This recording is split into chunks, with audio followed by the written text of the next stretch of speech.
Hello guys, welcome to my channel Vaidik Yash. और आप सभी का स्वागत है हमारे इस चैनल में। और आज हम बात करने जा रहे हैं रेस्पिरेशन की, जो ह्यूमन फिजियोलॉजी चैप्टर्स यूनिट से है, चैप्टर नंबर 14, क्लास 11th का। बाय द वे, उससे पहले जो था डाइजेशन एंड एब्जॉर्प्शन का चैप्टर था, जो एनसीईआरटी द्वारा पिछले 2-3 साल पहले ही इसको हटा दिया गया था। तो अब हम इस चैप्टर को कंटिन्यू करने जा रहे हैं। ठीक है, यहीं से। तो मैं बायोलॉजी एजुकेटर हूँ एंड मैं वैद्य हूँ। ठीक है, तो चलो इस चैप्टर को स्टार्ट करते हैं, रेस्पिरेशन को।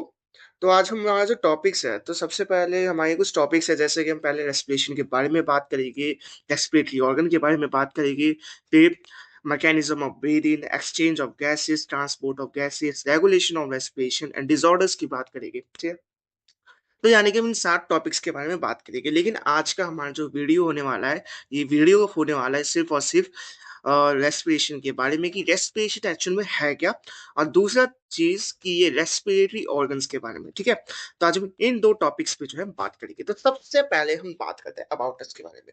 देखो, अबाउट अस में हम किसके बारे में बात करेंगे? ब्रीदिंग और रेस्पिरेशन के बारे में। तो सबसे पहले अपने एनसीईआरटी बुक को ओपन कर लो एंड फटाफट से एक पेंसिल और एक हाइलाइटर ये लेके रख लो, क्योंकि जो मैं पॉइंट्स बताते जाऊंगा, क्योंकि वहां पे वो सारे पॉइंट्स मिलेंगे। यहाँ पे जो है अबाउट अस में, जैसे इंट्रोडक्शन में छोटा सा वहां पे पैराग्राफ दे रखा है स्टार्टिंग में। तो उसका एक शॉर्ट मैं आपको बताऊंगा कि शॉर्ट में एक्चुअल में वो पैराग्राफ आपसे कहना क्या चाहता है। ठीक है, तो उस पैराग्राफ में देखो सीधा सीधा ये बात बोली है कि देखो रेस्पिरेशन जो है, हम कॉमनली ये जानते हैं कि रेस्पिरेशन यानी कि इनहेलेशन एक्सहेलेशन। अब इनहेलेशन यानी कि ऑक्सीजन हमारे अंदर आ रहा है, एंड एक्सहेलेशन यानी कि कार्बन डाइऑक्साइड हमारे बॉडी से बाहर जा रहा है। अब ऑक्सीजन आ रहा है, कार्बन डाइऑक्साइड बाहर जा रहा है, अब ये चीजें कैसे हो रही है, समझने वाली बात है। अब देखो, हमने क्लास 10th में भी पढ़ा है, जैसे लाइफ प्रोसेस वाले चैप्टर में भी हमने इस चीज के बारे में भी पढ़ा है कि रेस्पिरेशन एक्चुअल में है क्या। Exchange of gases. ठीक है, हमारी बॉडी से exchange of gases and exchange of these two molecules like oxygen and carbon dioxide, इन दोनों कंपाउंड्स का कह दो या फिर मॉलिक्यूल्स का कह दो, हमारे बॉडी से एक्सचेंज होता रहता है। अब सबसे बड़ी बात ये आती है कि जब हम रेस्पिरेशन के बारे में बात करते हैं, तो रेस्पिरेशन मतलब कि ब्रीदिंग। ठीक है, कॉमन सी बात है भाई, सीधी सी बात है, ब्रीदिंग यानी कि सांस लेना। आयुर्वेद के अनुसार आयुर्वेद के अनुसार इस ब्रीदिंग में भी बहुत चीजें बताई गई है कि आयुर्वेद में इसको किस नाम से बोला गया है। ये सब चीजें आपको मैं आगे जाके बताऊंगा कि क्या क्या बताया गया है। ठीक है, लंग्स को किस तरीके से इन्होंने प्रोनाउंस किया आयुर्वेद के अनुसार।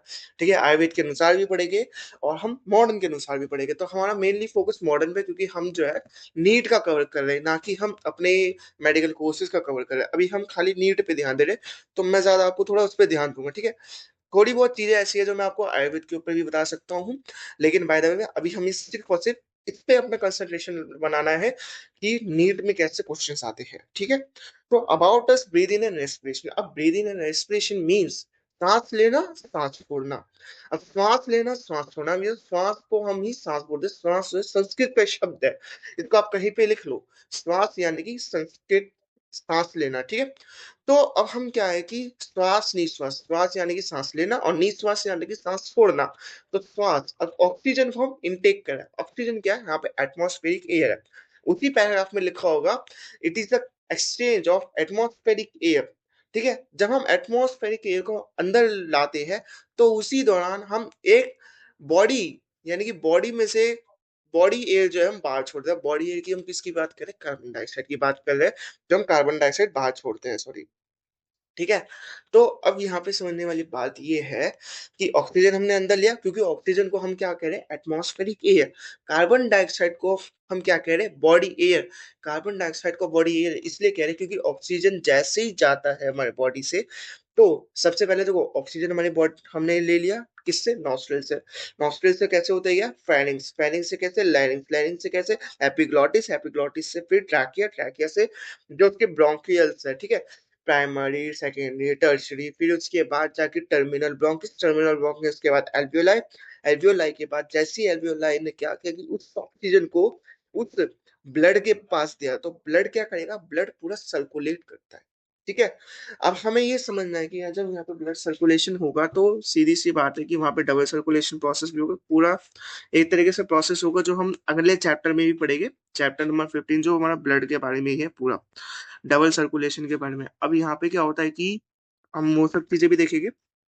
सबसे पहले हमने ये जाना कि ऑक्सीजनेटेड ब्लड और डीऑक्सीजनेटेड ब्लड। डीऑक्सीजनेटेड ब्लड जिसमें कि कार्बन डाइऑक्साइड है और ऑक्सीजनेटेड जिसमें ऑक्सीजन है।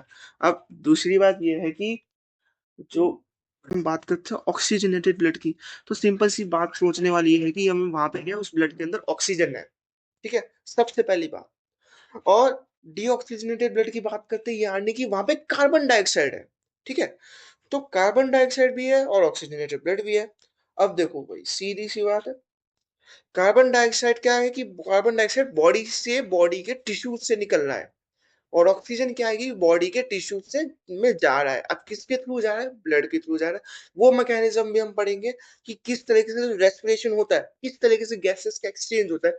वो सब चीजें भी हम आगे वाले वीडियोस में देखेंगे कि कैसे जो है ऑक्सीजन ब्लड के अंदर गया, अब ब्लड में से ऑक्सीजन बाहर निकल के बॉडी टिश्यू के अंदर कैसे जा रहा है, फिर उसके बाद बॉडी टिश्यू से कार्बन डाइऑक्साइड बाहर निकल के ब्लड में कैसे जा रहा है, और फिर वापस से कैसे उसका सर्कुलेशन हो रहा है, और सर्कुलेशन होने के बाद वापस से कैसे लंग्स में से, लंग्स में कार्बन डाइऑक्साइड जब जैसे ही एल्वेलाई के पास जाता है तो कार्बन डाइऑक्साइड कैसे रिलीज होता है। ठीक है, और इनका जो है पर मिनट का टाइमिंग भी हम आगे जाके देखेंगे, कितनी देर में रेस्पिरेशन होता है, कितनी देर में हम ऑक्सीजन और कार्बन डाइऑक्साइड इनटेक करते हैं बार बार। अब देखो, नॉर्मल कंडीशंस में जब हम बैठे तो नॉर्मल कंडीशन में पता नहीं चलेगा कि हम ऑक्सीजन ले रहे हैं, कार्बन डाइऑक्साइड ले रहे हैं, क्यों? ठीक है, लेकिन हाई एल्टीट्यूड में जाके क्या होता है कि जैसे हम हाई एल्टीट्यूड में जाते हैं, यानी कि पहाड़ों में जाते हैं, पहाड़ों में चढ़ते हैं, तो होता क्या है ना कि ऑक्सीजन की मात्रा कम होती जाती है। ठीक है, सांस फूलने लगती है। तो वहीं से हमें पता चल जाता है कि हमें ऑक्सीजन की मात्रा कम लग रही है।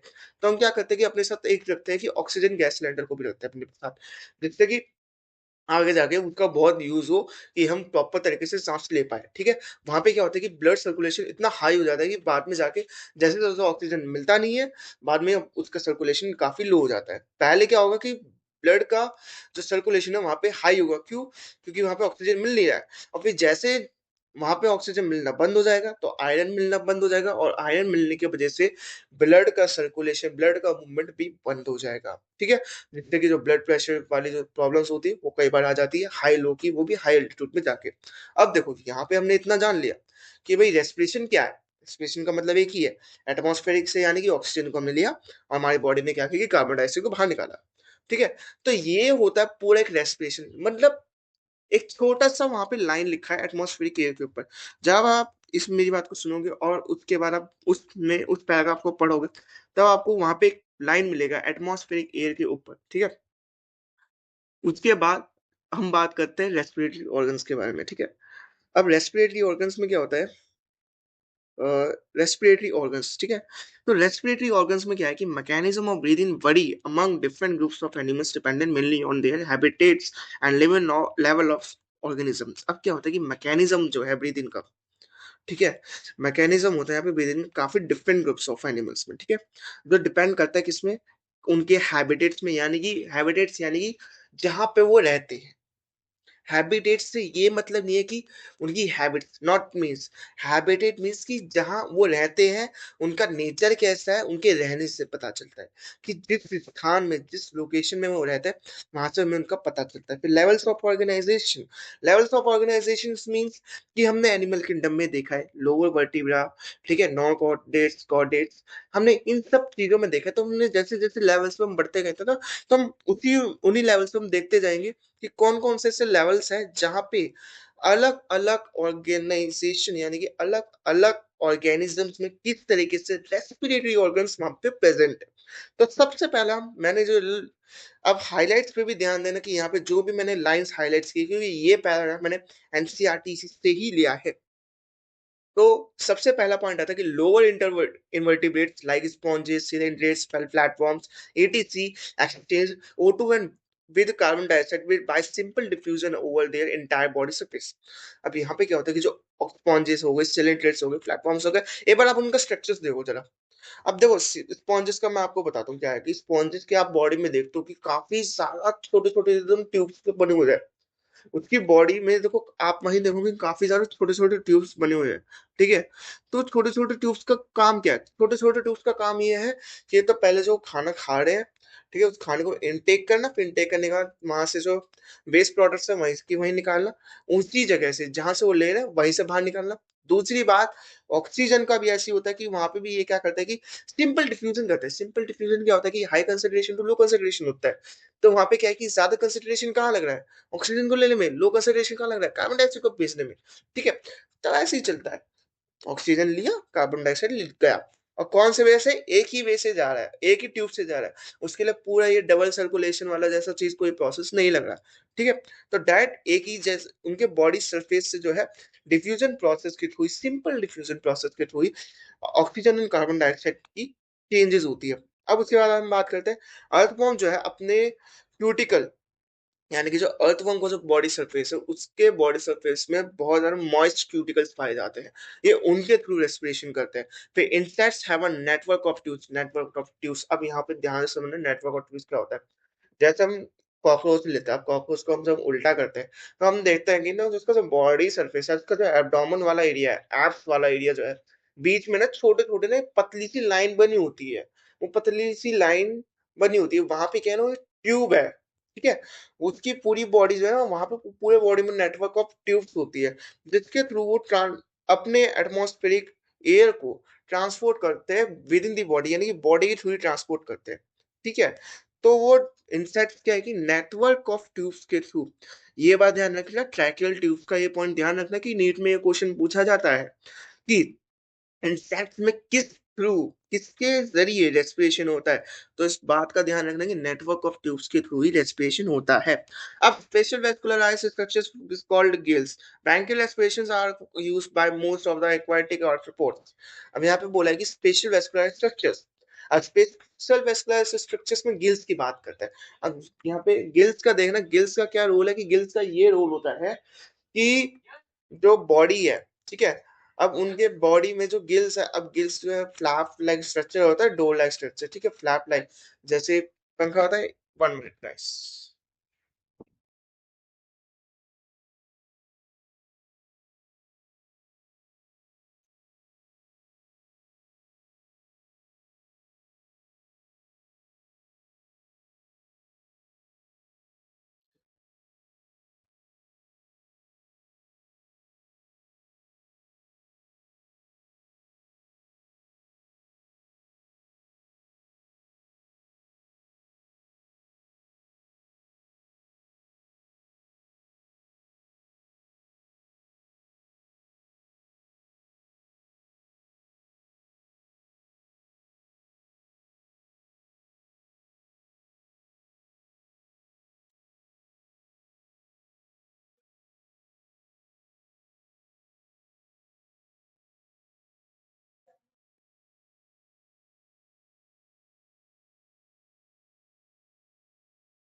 अब यहाँ पे देखो क्या बोला है कि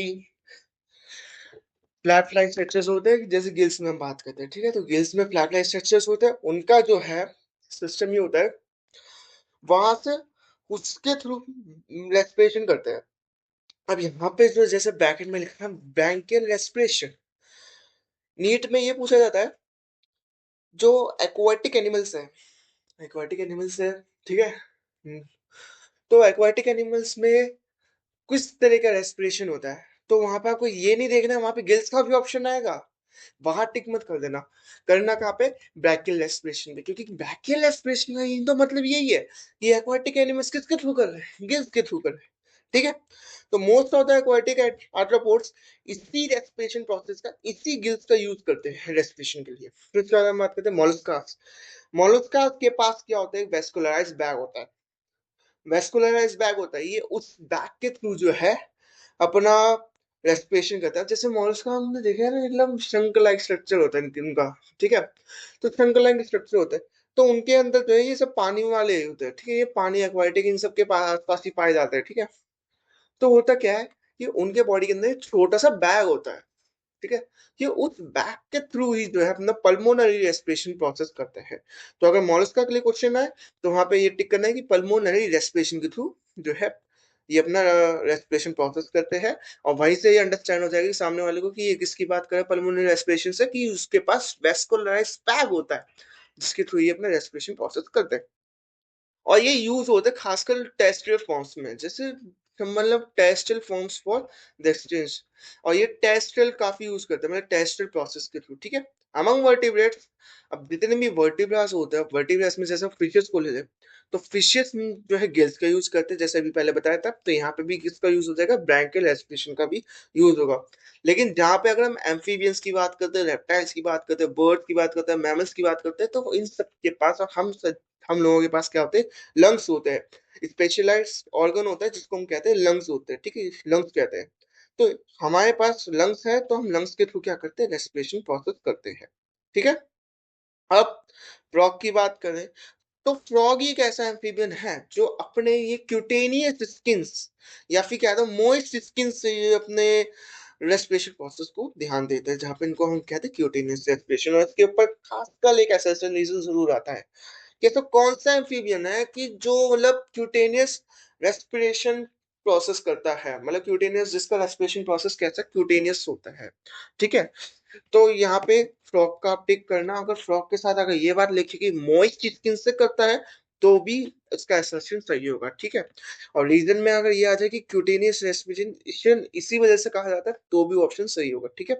तो ये था हमारा मतलब कि पूरा हमने जितना ऑर्गेनाइजेशन है, अलग अलग ऑर्गन्स के हैबिटेट्स के अकॉर्डिंग, अलग अलग ऑर्गेनाइजेशन के अकॉर्डिंग, लेवल ऑफ के अकॉर्डिंग जो उनका रेस्पिरेशन प्रोसेस होता है किस तरीके से करता है, क्या क्या उनके अंदर ऑर्गन्स होते हैं, वो हमने यहाँ पे देखा है। अब हम बात करते हैं ह्यूमन रेस्पिरेटरी सिस्टम की। देखो अब ह्यूमन रेस्पिरेटरी सिस्टम में क्या होता है कि सबसे पहला आप इस स्ट्रक्चर को देखो, क्योंकि ये स्ट्रक्चर आपके एनसीईआरटी में भी है। आई थिंक कि आपको इसमें जो लेबलिंग्स है वो क्लियर दिखाई नहीं दे रही होगी, बट मैं इसको एक्सप्लेन कर देता हूँ कि यहाँ पे क्या होता है। सबसे पहले बात, रेस्पिरेशन के लिए हमें क्या चाहिए होती है? हमें अपनी नाक चाहिए होती है, क्योंकि हम अपनी नॉस्ट्रल्स के थ्रू क्या कर रहे होते हैं? ऑक्सीजन का टेक कर रहे होते हैं, कार्बन डाइऑक्साइड को बाहर ला एग्जिट कर रहे होते हैं। ठीक है। यही चीज तो होता रहता है। अब हमारे क्या किया, हमारे पास पेयर ऑफ नॉस्ट्रल्स है, तो पेयर ऑफ नॉस्ट्रल्स में क्या होगा? ऑक्सीजन अंदर गया, ऑक्सीजन अंदर गया, तो फिर क्या होगा? फेरिंग्स आया। फेरिंग्स से दो चीजें कनेक्टेड होती है। पहला, रेस्पिरेटरी पाइप और फूड पाइप, दोनों चीजें कनेक्टेड होती है। फेरिंग्स के बाद लैरिंग्स आता है, जिसमें लैरिंग्स भी यहाँ पे कनेक्टेड होता है। बट लैरिंग्स क्या है? एक साउंड बॉक्स होता है। लैरिंग्स का काम क्या है? कि साउंड बॉक्स होता है, उसको हम साउंड बॉक्स भी कहते हैं। अब देखो, लैरिंग्स यहाँ पे जो आपको दिख रहा है ना इस स्ट्रक्चर में, ठीक है, 1 मिनट। हाँ, लैरिंग्स में आपको यहाँ पे देख रहे हो ना, अब ये जो लैरिंग्स देख रहे हो जिसको मैं हाईलाइट कर रहा हूँ येलो कलर से, ठीक है, ये जो लैरिंग्स है, लैरिंग्स को इसी को हम बोलते हैं साउंड बॉक्स बोलते हैं। अब यहाँ पे फेरिंग्स और बीच में, जैसे यहाँ पे फेरिंग्स है और फेरिंग्स और लैरिंग्स के बीच में, यहाँ पे हमें कौन सा मतलब ऑर्गन दिखाई दे रहा है? फेरिंग्स और लैरिंग्स के बीच में हमें ये ऑर्गन दिखाई दे रहा है। कौन सा में ऑर्गन दिखाई दे रहा है? एपिग्लॉटिस। ठीक है। अब एपिग्लॉटिस ऑर्गन में दिखाई दे रहा है। अब एपिग्लॉटिस का यहाँ पे क्या काम होता है? कि एपिग्लॉटिस का काम ये होता है यहाँ पे कि जैसे लाइनिंग, फेरिंग्स को क्या है कि फेरिंग्स से फूड पाइप भी जॉइंट है, रेस्पिरेटरी पाइप भी जॉइंट है। अब ये दोनों क्या है कि फेरिंग्स से जॉइंट है। अब जैसे फूड इनटेक हम करते हैं तो हमारा फूड क्या रेस्पिरेटरी पाइप में जाएगा? नहीं जाएगा। क्यों नहीं जाएगा? क्योंकि वहां पे एपिग्लॉटिस होता है, क्योंकि एपिग्लॉटिस का काम ये होता है कि लेयरिंग, लेयरिंग्स को कवर करके रखना। एपिग्लोटिस का काम ये होता है कि लैरिंग्स को कवर करके रखना, क्योंकि लैरिंग्स डायरेक्ट किससे कनेक्टेड है, रेस्पिरेटरी पाइप से कनेक्टेड है, और उसका कवर करने का काम यही होता है। ये फ्लैप लाइक स्ट्रक्चर्स होता है, जैसे ये ओपन डोर का होता है ना, ओपन डोर का ऐसे ही उसी तरीके से फ्लैप लाइक स्ट्रक्चर होता है, ठीक है। तो इसका काम यही होता है कि मतलब उसको फूड, वहां पे जो फूड पार्टिकल्स है जो हम खाना खा रहे हैं वो उसके अंदर जाए ना, ना तो पानी जाए ना तो फूड जाए। खाली जाए तो जाएगा ऑक्सीजन जाएगा, ऑक्सीजन जाएगा कार्बन डाइऑक्साइड निकलेगा। कैसे जाएगा, जब ये एपिग्लोटिस ओपन होगा। अगर एपिग्लोटिस क्लोज है तो इट मीन्स कि वहां पे खाना नहीं जा रहा है, ठीक है। अब एपिग्लोटिस है, एपिग्लोटिस के बाद लैरिंग्स आता है, लैरिंग्स को हम साउंड बॉक्स कहते हैं, साउंड बॉक्स के ऊपर क्वेश्चन आता है, ठीक है, ये बात ध्यान रखना। फिर इसके बाद ट्रैकिया, ट्रैकिया के बाद ब्रोंकस, ठीक है, ट्रैकिया के बाद ब्रोंकस। अब ट्रैकिया की बात करते हैं तो ट्रैकिया जो है, अब हम ये जो ट्रैकिया को देख रहे हैं, ठीक है, अब जो हम ये जो ट्रैकिया को देख रहे हैं, तो देखो ट्रैकिया यहाँ पे जो है ध्यान से देखो, ट्रैकिया जो है, ये जो ट्रैकिया आपको दिख रहा है पूरा food pipe, this is called the respiratory pipe. अब ये जो है ना, आपको यहाँ पे लाइंस दिख रही होगी, कितनी सारी लाइंस है, ठीक है, देख रहे हो ना आप, ये जो मैं आप लोग को पेन से शो कर रहा हूँ, तो ये सारी जो लाइंस दिख रही है एकदम मतलब हॉरिजॉन्टली, तो ये सारी क्या कार्टिलेजिनस वेजिन है। अब क्वेश्चन ये आता है कि ऐसा कौन सा पाइप है जो कार्टिलेजिनस वेन्स से मतलब बना है, तो क्वेश्चन का आंसर क्या है, ट्राकिया।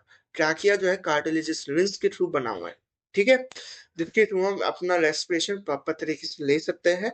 एंड वहां यहाँ पे क्या है ना कि यहाँ पे कई बार जैसे अस्थमा पेशेंट्स होते हैं, या फिर हम कहते हैं कि दुनिया जो उनको रेस्पिरेशन प्रॉब्लम्स होती है, कई बार क्या होता है कि फॉरेन पार्टिकल्स हम ले लेते हैं।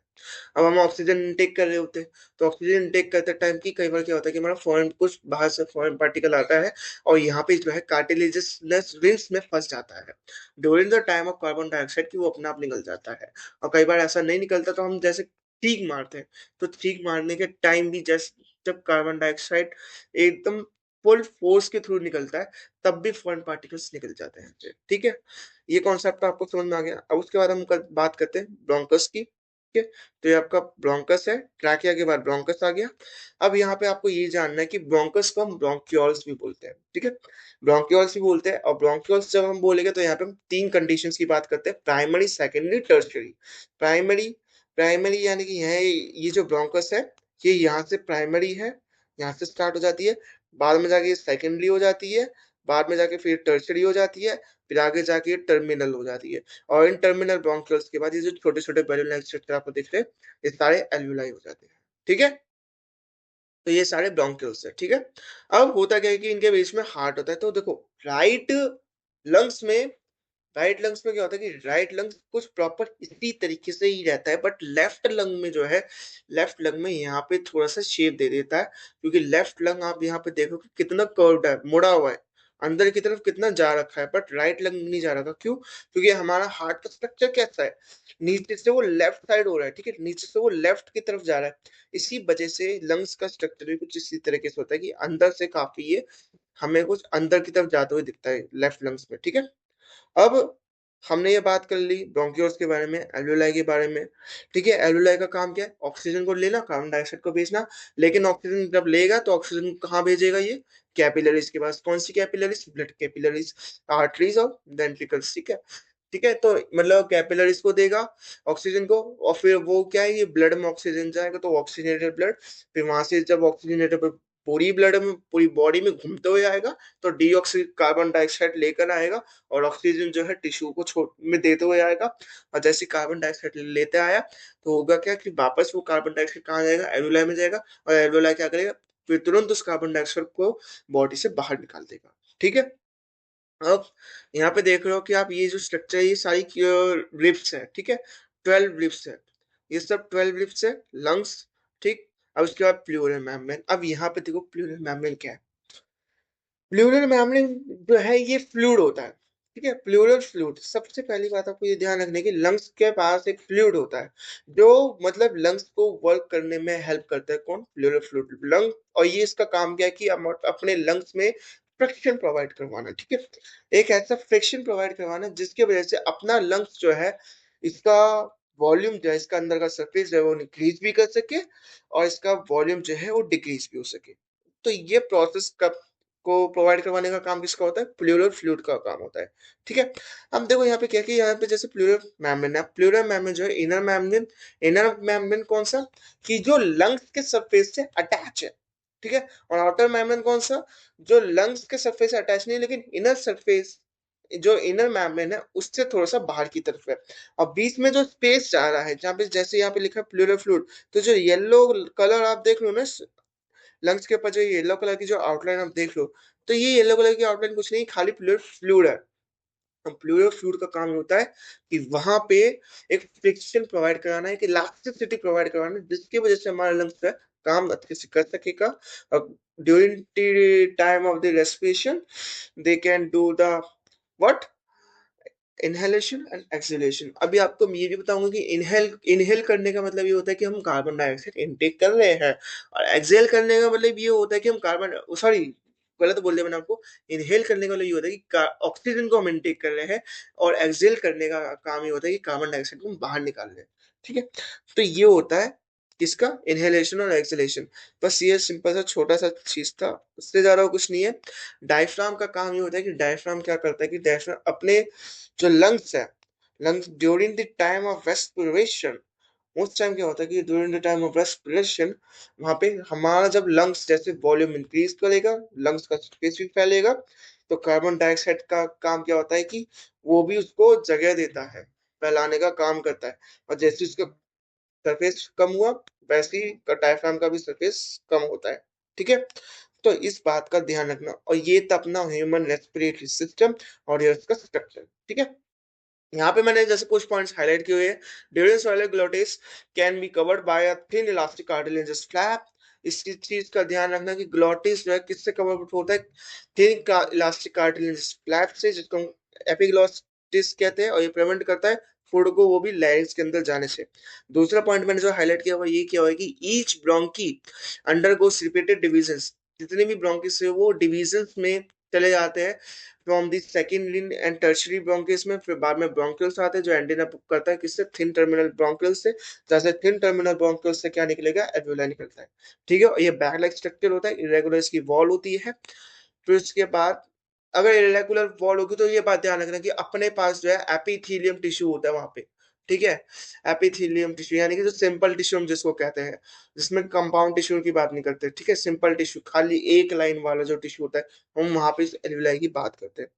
फिर उसके पास दो लंग्स है, डबल लेयर प्लूरा है, प्लूरल फ्लूइड है इनके बीच में, जो रिड्यूस करते हैं फ्रिक्शन को लंग सरफेस पे। ठीक है? आउटर प्लूरल मेम्ब्रेन होता है जो क्लोज कांटेक्ट होता है थोरेसिक लाइनिंग से। यानी कि अब यहाँ पे देखो समझो, थोरेसिक लाइनिंग का मतलब ये है कि अपना जो लंग्स है वो थोरेसिक रीजन में है। ठीक है? अपने बॉडी में ना 3 रीजंस है। ठीक है? पहला रीजन थोरेसिक रीजन, दूसरा एब्डोमेन रीजन, तीसरा पेल्विक रीजन। आपको ये 3 रीजन ध्यान रखने हैं। ठीक है? थोरेसिक रीजन में क्या हो रहा है? रेस्पिरेशन प्रोसेस हो रहा है। एब्डोमेन रीजन में क्या हो रहा है? ठीक है? एब्डोमेन रीजन में कौन सा प्रोसेस होगा? डाइजेशन वाला प्रोसेस होगा। और पेल्विक रीजन में कौन सा होगा? एक्सक्रीशन प्रोसेस होगा। आपको ये 3 प्रोसेस ध्यान रखना है, और तीनों प्रोसेस उनके 3 रीजंस होते हैं। ठीक है? उसके बाद यहाँ पे हमने इसके बाद थोरेसिक की बात करी, जहाँ पे इनर प्लूरल मेम्ब्रेन जो है कांटेक्ट किससे करता है? लंग्स के सरफेस से। The part starting with the external nostrils. अब जो पार्ट स्टार्ट होता है नॉस्ट्रिल, नॉस्ट्रिल से स्टार्ट होता है और कहाँ तक एंड आके होता है? टर्मिनल ब्रोंकियल से, जो कंस्टिट्यूट करता है किसको? कंडक्टिंग पार्ट ऑफ वेरस यहाँ पे एल्वेओलाई प्रेजेंट है। और इनके डक्ट्स जो है ये क्या बनाता है? रेस्पिरेटरी और exchange part of the respiratory system को ये बनाते हैं। The conducting part transports the atmospheric air to the alveoli, clears it from foreign particles, humidifies, and also brings the air of the body air to the body temperature. ठीक है? तो देखो जो भी चीजें अभी मैंने आपको वहां पे समझाई ना, मतलब उस डायग्राम पे समझाई, वही बात एनसीईआरटी ने यहाँ पे लिखी हुई है। ठीक है? तो ये सारा जो है एनसीईआरटी का पूरा मतलब पैराग्राफ है। 3 पैराग्राफ दे रखे हैं एनसीईआरटी में, ह्यूमन रेस्पिरेटरी सिस्टम में 3 पैराग्राफ दे रखे हैं। तो ये पूरा 3 पैराग्राफ वहाँ पे कंस्टिट्यूट करके मैंने यहाँ पे आपको दिखा रखा है और लिखा हुआ है। ठीक है? अब इसके बाद एक्चुअल डिफ्यूजन होगा ऑक्सीजन एंड कार्बन डाइऑक्साइड का, वो भी ब्लड और एटमॉस्फेरिक एयर के बीच में। ठीक है? The lungs are situated in the thoracic chamber. Lungs कहाँ पे सिचुएटेड है? थोरैसिक चैम्बर में। अब आपको ये ध्यान रखना है कि लंग्स कहाँ सिचुएटेड है। फिर इसके बाद यहाँ पे हमने देखा जैसे कि थोरैक्स चैम्बर। अब थोरैक्स चैम्बर क्या है? देखो थोरैक्स चैम्बर जो है जहाँ पे हमारा लंग्स सिचुएटेड है, ठीक है? तो ये हमारा थोरैक्स चैम्बर है। अब इसके बाद यहाँ पे ये बात लिखी हुई है कि thorax chamber which is anatomically an airtight chamber। ये एनाटॉमिकली काफी एयरटाइट चैम्बर होता है। द थोरैक्स चैम्बर, इस पॉइंट को ध्यान रखना, the thorax chamber is formed dorsally by the vertebral column. ये वर्टिब्रल कॉलम से फॉर्म हुआ है जो हमारे डॉर्सल यानी बॉडी के पीछे की तरफ है, ठीक है? ये थोरैक्स चैम्बर और वेंट्रली स्टर्नम के द्वारा, स्टर्नम और वर्टिब्रल कॉलम इन दोनों के थ्रूज जो है हमारा ये थोरैक्स चैम्बर फॉर्म्ड हुआ है।